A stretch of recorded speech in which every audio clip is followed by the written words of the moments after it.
Wah, tukang conok copet ya ngono wis. Lah iya. Tak tale ya. Roh Deni alhamdulillah iki lho. Wepet meneh kok. Son. Cah cilik aku lek seneng cah cilik delok. Delok wayang niki aku seneng. Alhamdulillah barokah. Luar biasa. Sik bakul kopi mon ndi iki kadung dhuwit bar kopi iki mah lho. Oh lho. Ini alhamdulillah. Kanca-kanca WMC. Wayang Mania Community. Wayang Mania WMC lho. Wis ngopi kok mburi. Ya, nggo ngopi Pak Dik ngopi. Ah, ngono. Sesuk balik 300.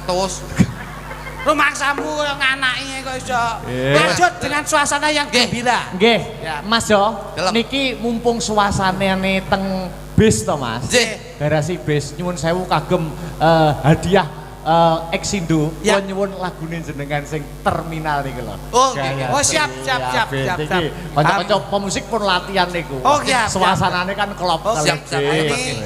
Saya khususkan untuk warga masyarakat Nganjuk dan juga karyawan Exindo 57. Nah, Terminal Gayatri. Nah, kula sampun janji ke Bapak, nanti insyaallah bulan depan saya buatkan lagu untuk Exindo. Siap. Matur nuwun ya. Terminal Gayatri Mas nggih. Nggih. Ah ini. Yuk coba Mas. Katmu sak pira coba. Jare lunga ora suwe nyatane nganti tekan seprene. Apa kowe wis lali pamitmu ning terminal Gayatri? Apa wis ra kelingan nalika biyen pacaran? Pamit lunga golek pangan bareng mulai wis gawa gandengan. Dadekke Mas ya. Siap. Oke, yuk. Pas kali armadanipun.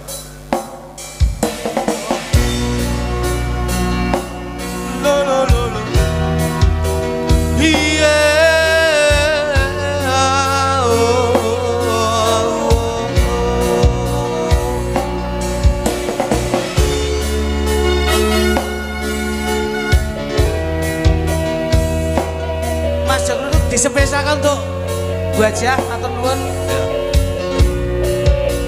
Wonten terminal Gayatri.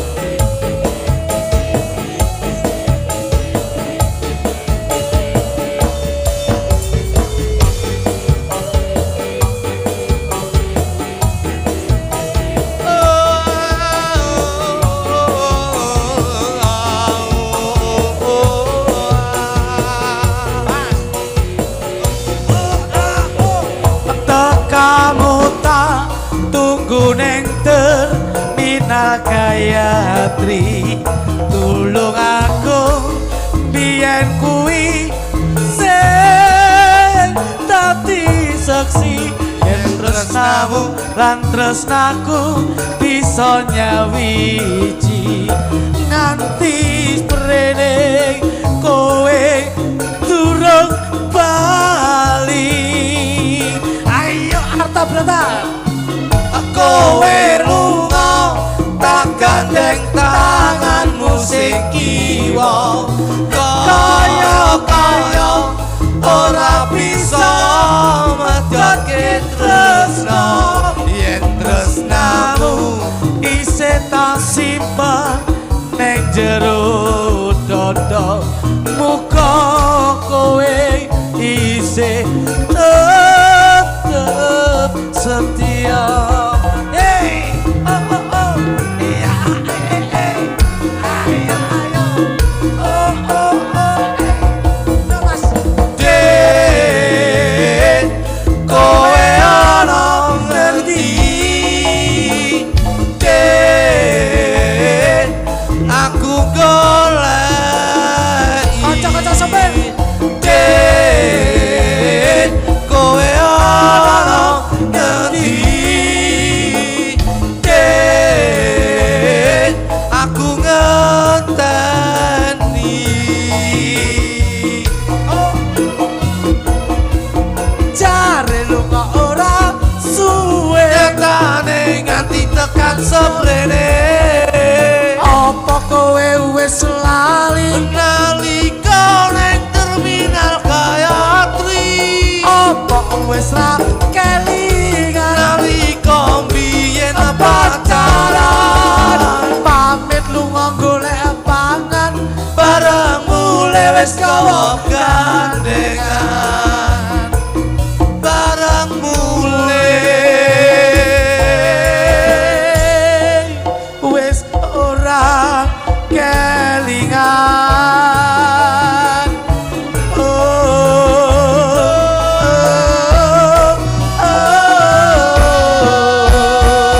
Alhamdulillah. Sekali lagi untuk penutup balekne rasa ning gamelan Mas ya. boleh kita melangkah ke modernisasi, tapi jangan meninggalkan tradisi. Jenengan Sindene Astabrata, Kodik Beatricia sampai Mbak Pesek Jumeneng yo. Yo, cepot ica. Yo.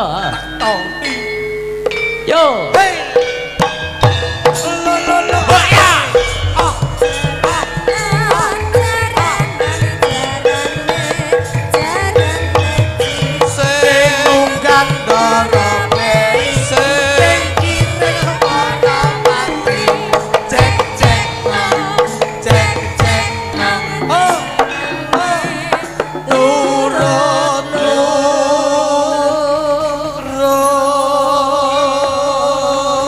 Ayo. Mugi-mugi waranggono nom-nom menika saged awet ndereke jenengan. Amin.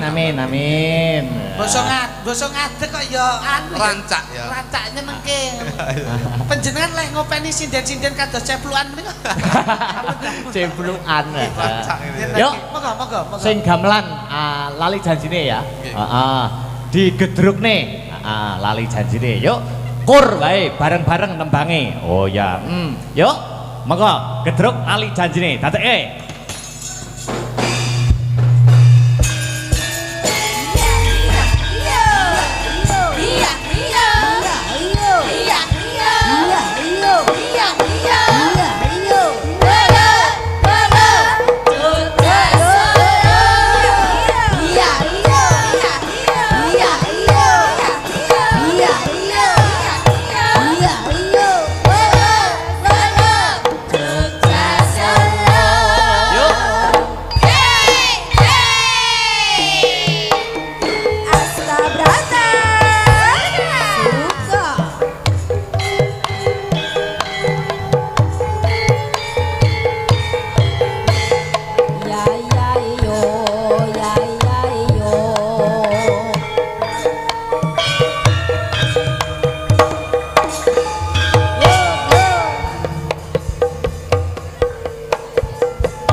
Mas Jo Klitik, Mas Jo Kluthuk. Mas Limbo. Sampun sawetawis anggenipun paring lelipur. Ingkang baken Mas Jo Klitik donga napa, Mas Jo Kluthuk donga napa? Namung satu kata, mudah-mudahan Garasi Eksindo kedepan semakin jaya selamanya. Amin. Dan Garasi Eksindo 57 kedepannya akan lebih maju. Amin ya rabbal alamin. Macange Yulimbo kupat lepet beten liwat sedaya ndom slamet. Nggih. Mugi-mugi ing benjang kula panjenengan saged pinanggih makem pasaran malih krana sehat walafiat janipun. Amin. Lakon wonten topipun lakon tawon kota. Nah, lagi tawon. Nek ngene lagi guyu. Tawon. Lakon wonten tutukipun, tawon wonten topipun. Iya diwalek, heeh. Sembahun. Sampai bertemu lagi ya. Barakallah, nggih Mas, makasih nggih. Nggih, amin. Nggih, Nak, piye ayo ditutuke parikesit. Jumeneng nata mengko perkara lagu karo bebanyolan disambung ning Pathet Sanga gara-gara. Oh ngono ya, maaf. Pelok, pelok. Ayo nutuke lakon wis saji karo ingkang sinuwun. Ayo Nok, ayo Mak tak derekke. Pungku sing tupa kumelon mangambar selaning grana sumerba arum gandanya.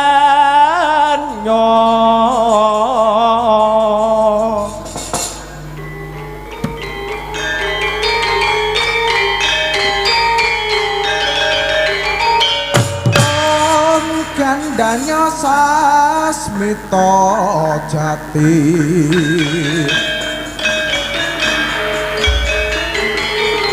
sasmita wangsiting dewa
Saglaraning paseban jaba Bendara pingkang samudra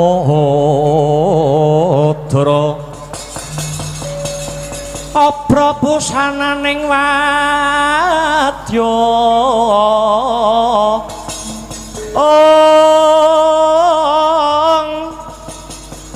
tetinding proprawira Rekyana Patih Sudira didem kang sami sumewa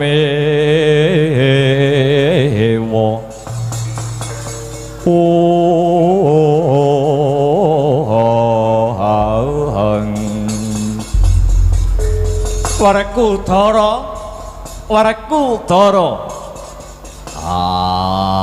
Baladewa kakangku ana apa ora krasa ya Di ora krasa yen aku karo kowe saiki wis dadi wong tuwa mripat iki dinggo nyawang apa-apa ya wis ora pati premana kuping iki rasane ya wis suda rungon lambe iki yen dinggo ngucap cok kadangkala ya wis pelo tangan dinggo nyekel apa-apa ya wis buyuten saiki aku Kang Sarta Yayi Wrekudara kudu ngrumangsani wis dadi wong tuwa iya mosek iki ana sak ngarepku ana bocah-bocah nom-noman wis padha gedhe iki ngarep dhewe iki sapa tek rupane kok memper karo Setyaki inggih Wa Prabu dangu dumateng jiwangga kula pun putra dalem Raden Setyaki kula pun sanga-sanga sapa sanga-sanga weh ladalah terus mburi kae tek dapure kaya jenate Antarja kowe sapa le nun inggih Kanjeng Eyang kula pun putranipun Raden Antarja nami kula pun Danurwindo lakar kados mekaten rumangsaku nek aku nyawang kowe kaya-kaya Antarja ki urip meneh lho nggih Kanjeng Eyang bekti kula katur Eyang ya wis tak tampa terus sing mburi kae mencorong dadane kaya jenate Pringgondani sapa le kowe nggih Sudyamastani Kanjeng Eyang kula pun Sasi Kirana putra Raden Gatotkaca Sasi Kirana inggih lakar kasinggihan Kanjeng Eyang ya bocah-bocah padha ngertiya iki wis dadi welinge para pepundenmu Pandhawa kowe ra kena meri mbok menawa kang bakal kawisuda dadi ratu mapan ana negara Yowastina kene ya kuwi dulurmu si Parikesit ya paripurna lan kang dadi patihe ya kuwi Aryadwara anak Samba kowe aja do meri karo kabegjane liyan lho nggih ngestaken dawuh Kanjeng Eyang inggih ngestaken dawuh Kanjeng Eyang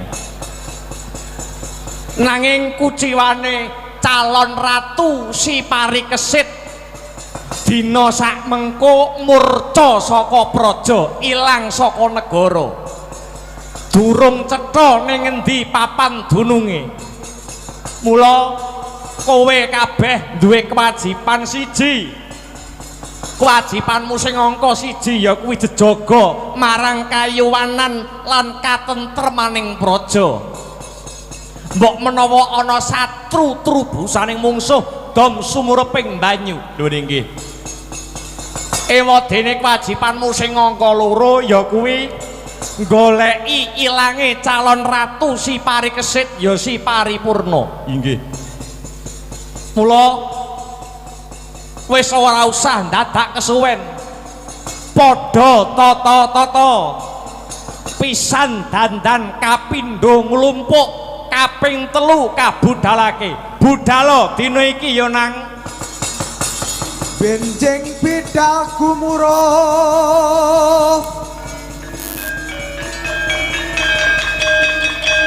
saking paseban Jawi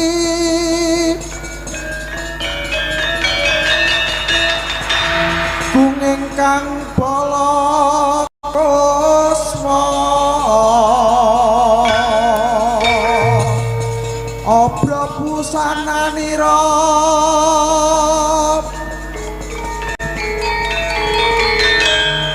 lir surya wedalira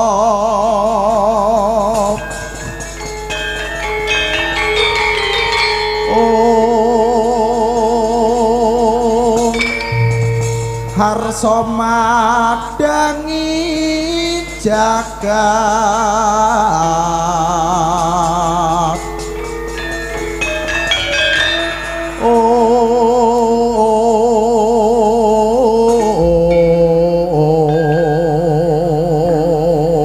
budalo dina iki wadya bola sing kabudha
Rikata sang Gatotkaca dinon mabak areka suta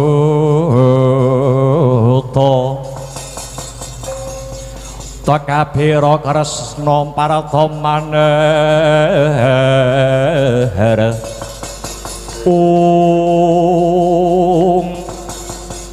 ngaglah wonten tengahing dlanggung nenggih punika putranipun Raden Gatotkaca ingkang kekasih Raden Sasi Kirana nering sedya arsa Angupadi calon ratu anyar calon ratu ing negari Yawastina sedyaning kayun saklintunipun arsa Angupadi murcanipun calon ratu risang parikesit ya sang paripurna inggih punika dados tetangguling kewuh yen to ana moganing lelakon satru trubusaning mungsuh dasare putrane Raden Gatotkaca satriya sekti mandraguna pilih tanding sajroning jurit ya siaga risang Sasi Kirana ngebrak bantala kaping 3 sumusuping Hima Himantaka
dadi atur-atur miturut anut sumarah mring Gusti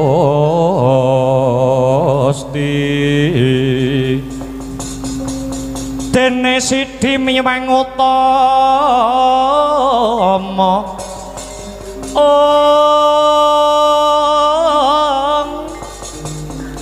panindak ing praja ngadil bejo dadi bandara rinarapan mring pro abdi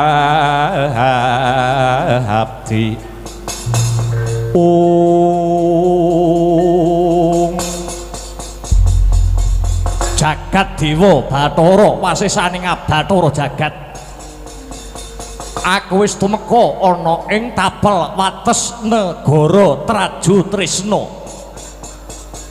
iki ana pawongan ora ateges aku wangkuh ning pancen wae lagi iki Prabu Sawarka weruh mula aku mitambuh sapa kisanak kang rawuh ana ing tapel wates praja negara Traju Trisna kene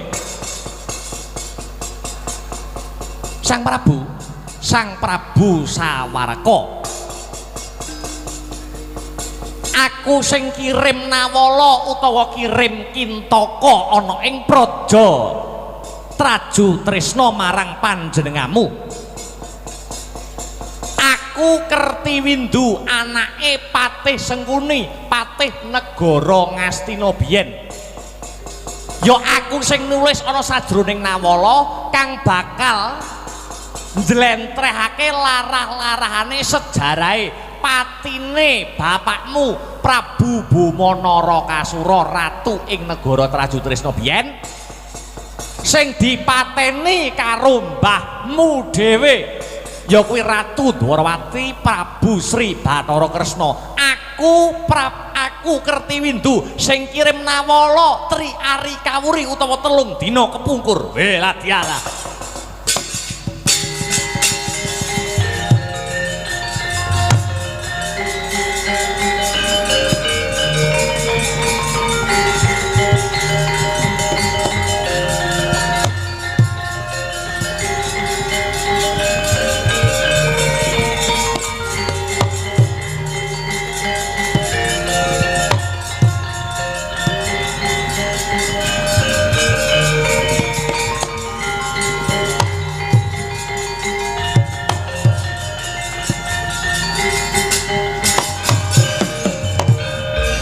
ya iki sing tak goleki ya Raden Kertiwindu pancene aku wis mangerteni yen to Kanjeng Ramaku Prabu Boma Narakasura Swargi sing mateni jagat ora ana loro kejaba mung Ratu Dwarawati Prabu Sri Bathara Kresna nanging kaya ngapa to jlentrehe kaya ngapa to gamblange panjenengan ingsun durung sumurup mula yen panjenenganmu pirsa kaya piye larah-larahe coba babarna kanthi cetha ora usah nganggo rasa durgama sangga runggi rekuh kang sarta pekiwa Sang Prabu piye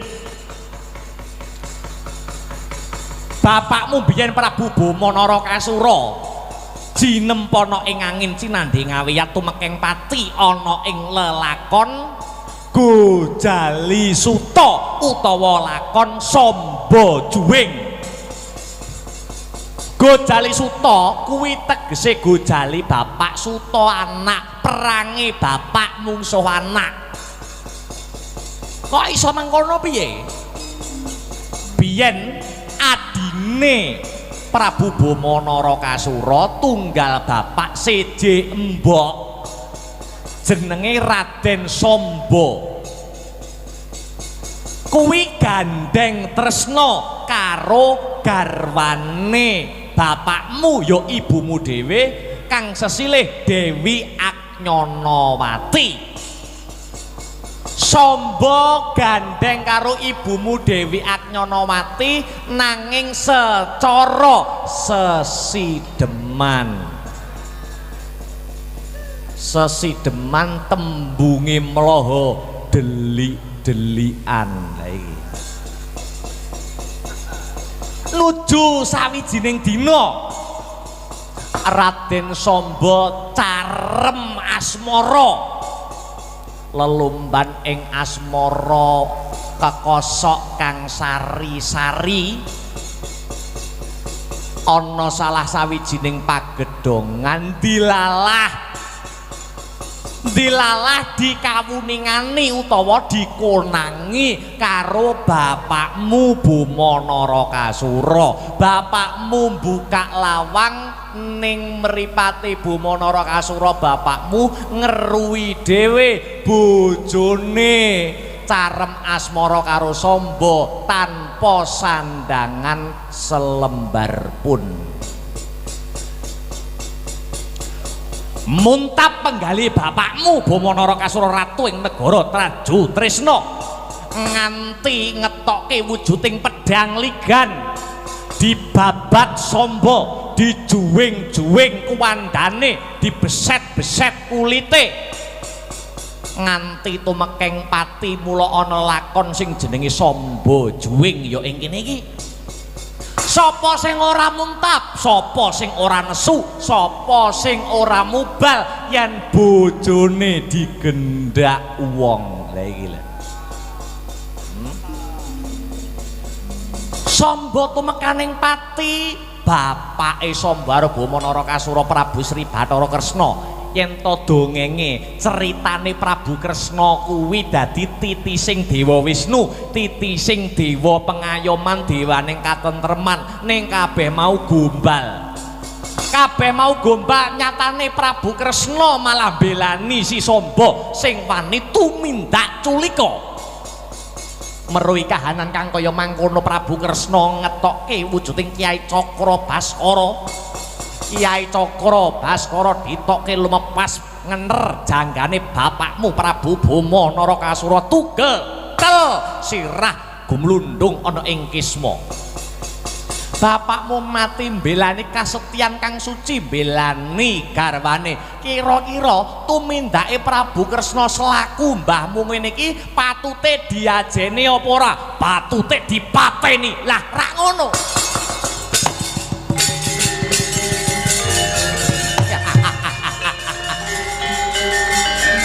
Lanang tenan.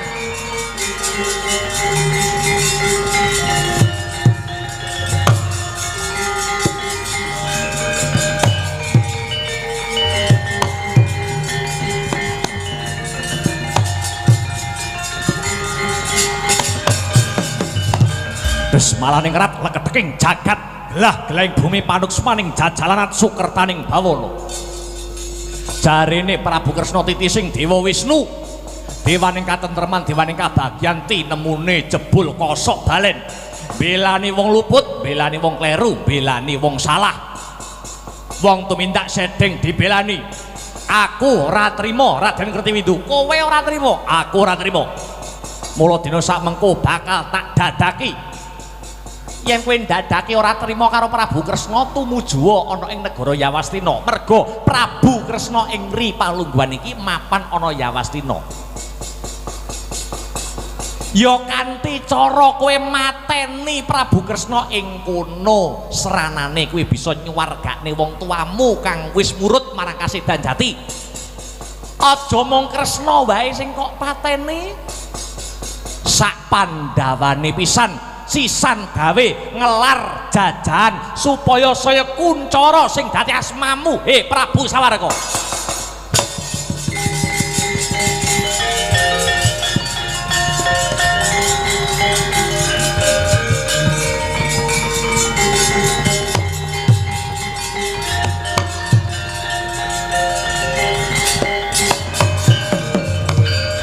Yo bakal tak dadakane, aku bakal tumuju ning Praja Yawastina sak prajuritku ya.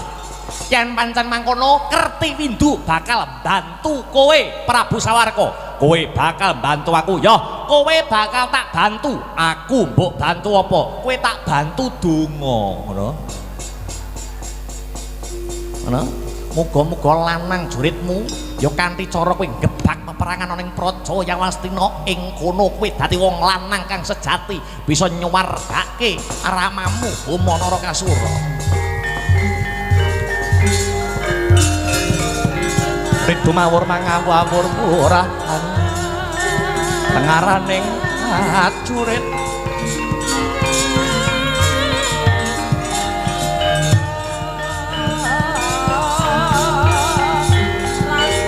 kong maguru bangsa tetek kaya butula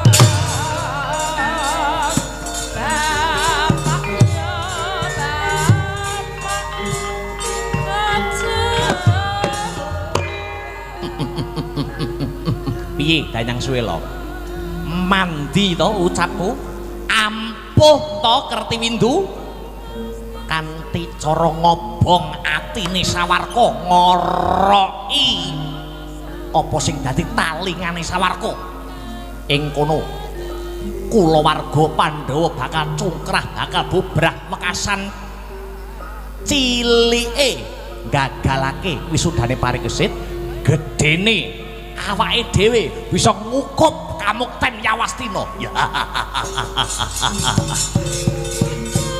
Leres Raden. Bisa mangsaka kadohan kaya ngapa babaring lelakon.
Si panunggal paten nono panunggul apa dosane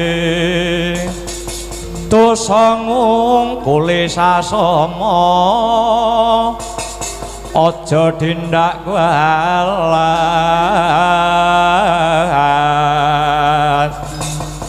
lah iya bener kandamu lali sumber ketiwasan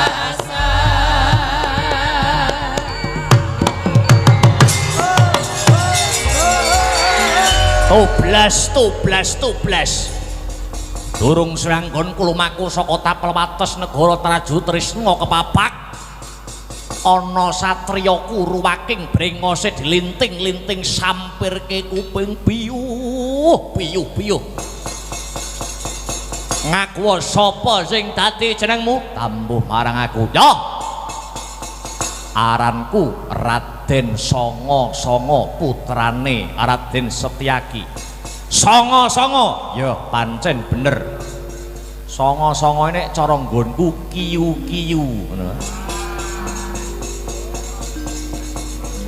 Kowe sapa?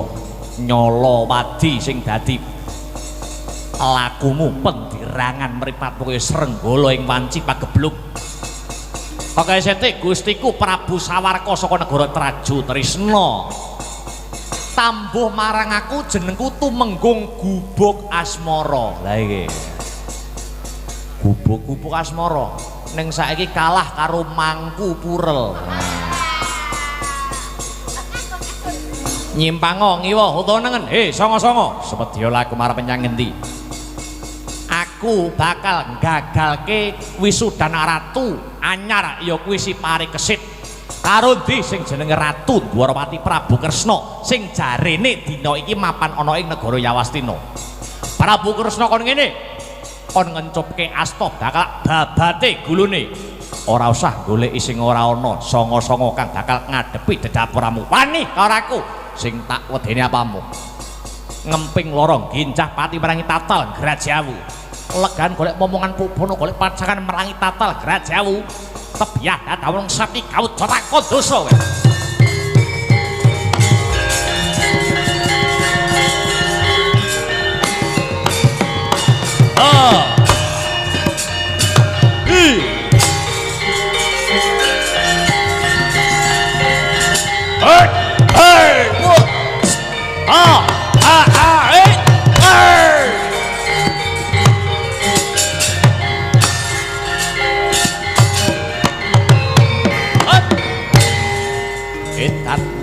Nyikatan yang berwalang tandangmu songo-songo.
Mutiar kowe.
Jebul diam-diammu kowe.